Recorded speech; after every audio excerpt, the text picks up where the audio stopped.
Hi everyone, welcome to Balu IQ online classes. ఈ వీడియోలో మనం డిస్కస్ అయ్యే టాపిక్ ఏంటండి అంటే ఇండియన్ పాలిటీకి సంబంధించి కొన్ని ఇంపార్టెంట్ ఎంసీక్యూస్ని డిస్కస్ చేసుకుందామండి. మనందరికీ తెలిసిన ఇండియన్ పాలిటీ అనేది అన్ని కాంపిటేటివ్ ఎగ్జామ్స్కి కూడా చాలా ఇంపార్టెంట్ అనమాట.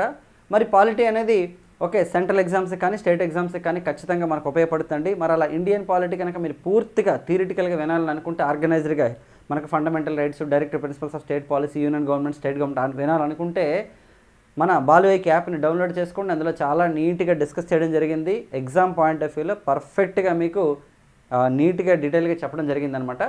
ఆర్టికల్స్ కానీ, అమెండ్మెంట్స్ కానీ, ల్యాండ్ మార్క్ జడ్జిమెంట్స్ కానీ, లేదంటే పాలిటీ కంప్లీట్ థియరీ మొత్తం చెప్పాము. సో కింద డిస్క్రిప్షన్లో మీకు బాలు ఐక్యూ యాప్ యొక్క లింక్ ఉంటుందండి. ఆ లింక్ ద్వారా మీరు డౌన్లోడ్ చేసుకోవచ్చు. లేదంటే ప్లే స్టోర్లోకి వెళ్ళి బాలు ఐక్యూ అని సెర్చ్ చేసినా సరే మీరు మన యాప్ని డౌన్లోడ్ చేసుకోవచ్చు. మరి అలాగే ఫస్ట్ క్వశ్చన్ చూద్దామండి. నూతన ఫ్లాగ్ కోడ్ అంటే ఫ్లాగ్ అంటే మనకి జెండాకి జాతీయ జెండాకి సంబంధించింది అనమాట. నూతన ఫ్లాగ్ కోడ్ను ఏ కమిటీ సూచనల మేరకు కేంద్ర ప్రభుత్వం విడుదల చేసిందంట. చూడండి, the new flag code was released by the central government on the instructions of which of the following committee?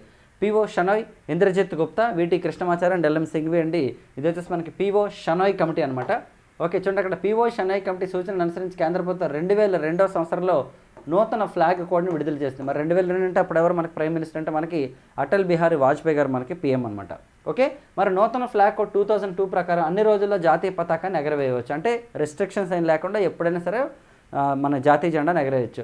అలాగే Naveen Jindal versus union of India కేసులో సుప్రీంకోర్టు ఏం చెప్పిందంటే ప్రతి పౌరుడు కూడా అంటే ఫ్రీడమ్ ఆఫ్ ఎక్స్ప్రెషన్ అండి, అంటే మన థాట్ ఆఫ్ ఎక్స్ప్రెషన్లో భాగంగా జాతీయ జెండాను ఎగరవేయచ్చు అని చెప్పేసి సుప్రీంకోర్టు చెప్పింది. అంటే జాతీయ జెండాను ఎగరవేయడం అనేది అంటే మన యొక్క దేశభక్తిని మనం ఎక్స్ప్రెస్ చేస్తున్నట్టు అనమాట. ఓకేనండి, రైట్. మరి నెక్స్ట్ క్వశ్చన్ చూద్దామండి. రాష్ట్రాల మధ్య వివాదాలు సుప్రీంకోర్టు యొక్క ఏ అధికార పరిధి కిందకి వస్తాయంట? ఓకేనండి, రాష్ట్రాల మధ్య అంటే the disputes between the states comes under the which of the following jurisdiction అడుగుతాను మనకి ఇక్కడ. అపీలేటివ్, అలాగే ప్రాథమిక అధికార, సలహాపూర్వక అండ్ రిట్ అండి. మరి ఇక్కడ అబ్జర్వ్ చేస్తే మనకి ప్రాథమిక అధికార పరిధి అండి యాక్చువల్లీ. ప్రాథమిక అధికార పరిధి అంటే మనకి according to the article number 131 of the constitution మనకి ఒరిజినల్ జ్యూరిస్డిక్షన్ అనేది ఉంటుందన్నమాట. ఒరిజినల్ జ్యూరిస్డిక్షన్ అంటే మనకి ప్రారంభ అధికార పరిధి అండి. ఇందులో కేంద్ర మరియు రాష్ట్రాల మధ్య వివాదాలు, రాష్ట్రాల మధ్య వివాదాలు, అలాగే నెక్స్ట్ వచ్చేసి ఎలక్షన్స్కి సంబంధించినటువంటి వివాదాలు కూడా మనకు అన్నీ కూడా ఈ ప్రారంభ అధికార పరిధిలోకి వస్తాయన్నమాట. మరి ఈ ప్రారంభ అధికార పరిధిలోకి రానివి ఏంటని అడిగారు అనుకోండి, ఎగ్జాంపుల్ ఫైనాన్స్ కమిషన్ ఇచ్చినటువంటి రికమెండేషన్స్ ఏవైతే ఉంటాయో అవి రావు. అలాగే నెక్స్ట్ మనకి వాటర్ ట్రిబ్యునల్స్ ఇచ్చినా కూడా రావు. ఇన్ఫ్యాక్ట్ ఏంటంటే వాటర్ ట్రిబ్యునల్ ఇచ్చినటువంటి అవార్డు అంటే ఫైనల్ జడ్జిమెంట్ ఏదైతే ఉంటుందో దాని ఇంప్లిమెంటేషన్ మీద సుప్రీంకోర్టుకి వెళ్ళొచ్చు, కానీ డైరెక్ట్గా వాటర్ ట్రిబ్యునల్స్ విషయంలో, వాటర్ డిస్ప్యూట్స్ విషయంలో మాత్రం కోర్టుకి వెళ్ళకూడదు అనమాట యాక్చువల్లీ. చాలా ఇంపార్టెంట్. ఆర్టికల్ 131. నెక్స్ట్ చూడండి, క్రింది వానలో సరైనది ఏది? ప్రధానిపై అవిశ్వాస తీర్మానాన్ని ఏ సభలోనే సరే ప్రవేశపెట్టచ్చట. ఓకేనండి, అలాగే రాష్ట్రపతిపై మహాభియోగ తీర్మానం మాత్రం కేవలం లోక్సభలోనే ప్రవేశపెట్టాలంట తొలుత. ఈ రెండిట్లో ఏ స్టేట్మెంట్ కరెక్ట్ అని అడుగుతున్నారండి? ఒకటోది కరెక్టా, రెండోది కరెక్టా, రెండు కరెక్టా, నన్ ఆఫ్ ద అంటే నేదర్ 1 or 2 అంటే ప్రధానిపై అవిశ్వాస తీర్మానాన్ని ఏ సభలోనే ప్రవేశపెట్టచ్చు అంటే రాంగ్. ఎందుకంటే no confidence motion should be introduced only in Lok Sabha and the prime minister. Prime minister in the sense అంటే ప్రభుత్వం మీద పెడతారు అవిశ్వాస తీర్మానం. సో మరి అవిశ్వాస తీర్మానానికి ఎంతమంది మద్దతు ఇవ్వాలని అంటే కనీసం 50 మంది అనమాట నోటీస్ ఇవ్వాలండి. 50 మెంబర్స్ అండి. ఏ పొలిటికల్ పార్టీస్ నుంచే అవ్వచ్చు అనమాట. అపోజిషన్ వాళ్ళు సాధారణంగా ఇస్తారు. మరి స్పీకర్ గారికి ఇస్తే స్పీకర్ గారు కనుక యాక్సెప్ట్ చేస్తేనే అవిశ్వాస తీర్మానాన్ని చర్చకు వస్తారనమాట. ఒకవేళ కొట్టేస్తే, తిరస్కరిస్తే మరి రాదు అది. రెండోది, రాష్ట్రపతిపై మహాభియోగ తీర్మానం మొదట లోక్సభలోనే ప్రవేశపెట్టాలంటే ఇది కూడా రాంగే. ఎందుకంటే according to the article number 61 of the constitution impeachment of the president of India can be moved any one of the house అండి. వెదర్ లోక్సభలో అవ్వచ్చు, రాజ్యసభలో అవ్వచ్చు. ఏ హౌస్లో మూవ్ చేయాలన్నా సరే 14 days ముందు నోటీస్ ఇవ్వాలి. 1/4 మెంబర్స్ అనమాట సంతకాలు చేసిస్తే అప్పుడు కనుక ఒకవేళ రాజ్యసభ అయితే రాజ్యసభ చైర్మన్ కానీ, స్పీకర్ అయితే లోక్సభ అయితే స్పీకర్ కానీ యాక్సెప్ట్ చేస్తేనే అది కూడా మనకి చర్చలోకి వస్తుందన్నమాట 61 ఆర్టికల్.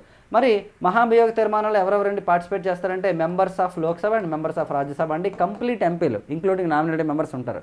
అదే అవిశ్వాస తీర్మానంలో ఎవరు ఓటేస్తారంటే లోక్సభ సభ్యులు మాత్రం ఓటేస్తారు. కొంతమంది ఓటేస్తారు, కొంతమంది తటస్థంగా ఉంటారు, కొంతమంది వాకౌట్ చేస్తారు, వేరియస్ ఉంటాయన్నమాట. బట్ ఫైనల్గా ఏంటంటే అంటే మనకి అవిశ్వాస తీర్మానం అనేది కేవలం లోక్సభలో మాత్రమే ప్రవేశపెట్టాలి. చాలా ఇంపార్టెంట్. అలాగే ఫ్లోర్ టెస్ట్ అంటే విశ్వాస తీర్మానం లేదా బల పరీక్ష, అది కూడా లోక్సభలోనే ప్రవేశపెట్టాలి. రైట్. మరి నెక్స్ట్ ఇది నేదర్ 1 or 2 అనమాట ఆన్సర్. రైట్. నెక్స్ట్ చూడండి, గవర్నర్ మరియు అటార్నీ జనరల్ క్రింది ఏ సూత్రం ఆధారంగా పనిచేస్తారంట? గవర్నర్ మరియు attorney general.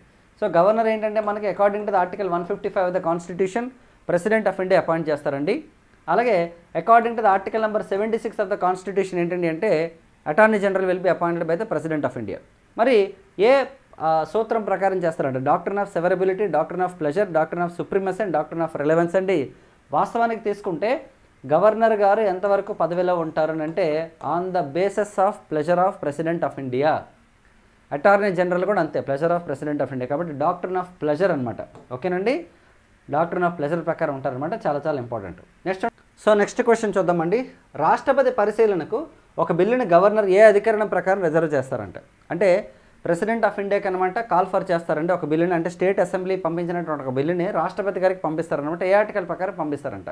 So article 200, 201, 213 and 212 అండి. 201 ఆర్టికల్ అండి. రీసెంట్గా మనకు న్యూస్లో కూడా వచ్చిందనమాట. ఏంటంటే మనకి యాక్చువల్లీ ఒక రాష్ట్ర శాసనసభ పంపించిన బిల్లుని గవర్నర్ గారు సిగ్నేచర్ చేసిన తర్వాత చట్టంగా మారుతుంది. ఆర్టికల్ 200 ప్రకారం చట్టంగా మారుతుంది. ఒకవేళ ఏవైనా సరే లోపాలు ఉన్నాయని తెలిస్తే గవర్నర్ గారు వెనక్కి తిప్పి పంపిస్తారు బిల్లుని. మళ్ళీ కనుక శాసనసభ ఆమోదించి పంపిస్తే అప్పుడు ఏం చేయొచ్చు, నెక్స్ట్ ఆప్షన్ అంటే గవర్నర్ గారు అప్పటికే ఆమోదించాలనుకోకపోతే can call for president of India, రాష్ట్రపతి గారికి పంపించవచ్చు అనమాట. ఆర్టికల్ 201 ప్రకారం పంపిస్తారనమాట. సో ప్రెసిడెంట్ ఆఫ్ ఇండియా గారు అనమాట డెసిషన్ తీసుకోవచ్చు ఎప్పుడైనా సరే. కానీ రీసెంట్గా సుప్రీంకోర్టు ఏం చెప్పిందంటే గవర్నర్ కానీ ప్రెసిడెంట్ ఆఫ్ ఇండియా కానీ ఒక రాష్ట్ర శాసనసభ పంపించిన బిల్లు మీద వితిన్ 3 monthsలో ఒక డెసిషన్ తీసుకోవాలన్నారు. అంటే యాక్సెప్టెన్స్ అని చెప్పలేదు కానీ డెసిషన్ ఏంటంటే యాక్సెప్ట్ చేస్తే ఓకే, రిజెక్ట్ చేస్తే ఎందుకు రిజెక్ట్ చేస్తారో కారణాలు చెప్పాలని చెప్పారనమాట. అయితే అప్పుడు అంటే సుప్రీంకోర్టు యాక్చువల్లీ డిసైడ్ చేసింది. సో ఇప్పుడు ప్రెసిడెంట్ ఆఫ్ ఇండియా అనమాట ఆర్టికల్ 143లో 1 అనే సబ్ ఆర్టికల్ని ఉపయోగించి 14 క్వశ్చన్స్ అయితే మనకి ప్రెసిడెంట్ ఆఫ్ ఇండియా అనమాట సుప్రీంకోర్టుకి అడగడం జరిగిందనమాట. సో దానికి సంబంధించిన జడ్జిమెంట్ మనకు రావాలి.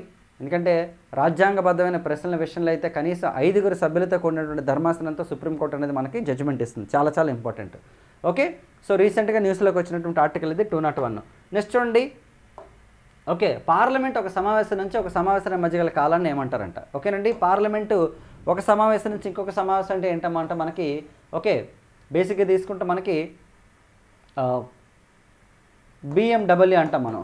అంటే బిఎండబ్ల్యూ అంటే ఏంటి, budget sessions, monsoon sessions and winter sessions అని 3 ఉంటాయి మనకి సమావేశాలు కదా సంవత్సరంలో. ఈ 3 సమావేశాల్లో బడ్జెట్ సమావేశం అయిపోయింది, నెక్స్ట్ ఏంటి మాన్సూన్ వచ్చింది. సో బడ్జెట్కి మాన్సూన్కి ఏదైతే డిఫరెన్స్ ఉంటుందో ఆ గ్యాప్ ఏదైతే ఉంటుందో ఆ గ్యాప్ని ఏమంటారని అడిగారంటే ఇక్కడ మనకి అంటే ఖాళీ వస్తుంది కదండి. రిసెస్, ప్రోరోగ్, అడ్జర్న్, ఫిలిబస్టరింగ్ అండి. ఆన్సర్ వచ్చేసి రిసెస్ అనమాట. రిసెస్ అంటే అర్థం ఏంటండి అంటే బేసిక్గా తీసుకుంటే సమాన్ అంటే సమావేశాలు ప్రారంభమవుతున్నట్టు అనౌన్స్మెంట్ ఇవ్వడాన్ని సమాన్ అంటారనమాట. మరి సమావేశాలు కంప్లీట్ అయిపోతున్నట్టు కనుక అనౌన్స్మెంట్ ఇస్తే దాన్ని ప్రోరోగ్ అంటారండి. సో సమాన్ అండ్ ప్రోరోగ్ అనమాట.